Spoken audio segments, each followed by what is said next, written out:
இன்றைய சிந்தனை, அதாவது நமது இந்திய அரசாங்கத்தையும் இந்தியாவையும் பார்த்து ட்ரம்ப் எனும் அமெரிக்க சர்வாதிகாரி என்ன, அதாவது அவர்கள் அமெரிக்கக்காரன் ட்ரம்ப் சொன்னால் நாம் கேட்க வேண்டுமாம், அடிபணிய வேண்டுமாம், அப்படி ஒரு நினைத்து நம்மளை எல்லாம் மிரட்டி கொண்டிருக்கிறார். அது தவறு, முட்டாள்தனம். யாரும் அதிர்ச்சியாகவும், அதாவது வைராகியத்துடனும் வீரத்துடனும் வேகத்துடனும் பேசி அடிபணிய வைக்க முடியாது. அன்பால் மட்டும்தான் யாரையும் அடிபணிக்க முடியும். அந்த ஒரு உணர்வு அந்த அமெரிக்க அரசாங்கத்தின் அந்த அதிரடி மன்னன் என்று கூட சொல்லலாம், அரை கிறுக்கு என்று கூட சொல்லலாம்.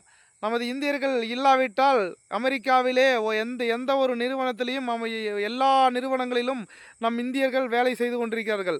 நம்முடைய மூளை திறனால் தான் அவர்கள் அமெரிக்காக்காரர்கள் தனது பொருளாதாரத்தை தக்க வைத்து கொண்டிருக்கிறார்கள். நமது இந்தியர்கள் அங்கு இல்லை என்றால் அவனுடைய அரசாங்கம் கஜானா திவாலாகிவிடும். இதனை உறுதிப்பட இந்த நேரத்திலே நான் பதிவு செய்து கொள்கிறேன். நன்றி, வணக்கம்.